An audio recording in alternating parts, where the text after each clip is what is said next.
আপনাদেরকে দেখাবো Arabian dessert mash ওমালি কিভাবে তৈরি করতে হয়। তার জন্য প্রথমে ক্রিম রেডি করে নেব। তার জন্য 1 কাপ গুঁড়ো দুধের ভেতরে আমি এখানে 1 কাপের মতো পানি দিয়ে খুব সুন্দরভাবে গুলিয়ে নিয়ে তারপরে জাল দিয়ে নিচ্ছি। আর গুঁড়ো দুধের ভেতরে দিয়ে দিয়েছি হচ্ছে কনডেন্স মিল্ক। তারপরে এখানে আমি প্রায় চিনি দিয়ে দিয়েছিলাম 4 টেবিল চামচের মতো।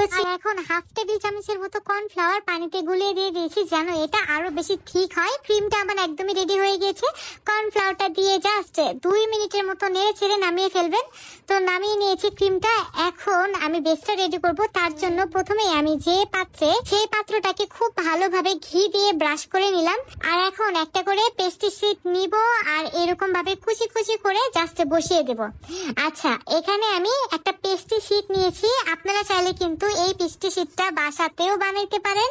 আপনারা যেরকম ভাবে সমোচার শিট বানান ঠিক ওই রকম ভাবেই এই পেস্ট্রি শিটটা আপনারা বাসাতেই বানিয়ে ফেলতে পারবেন। এখন প্রত্যেকটা কুচির ভেতরে আমি জাস্ট একটু একটু করে ঘি ব্রাশ করে দেব।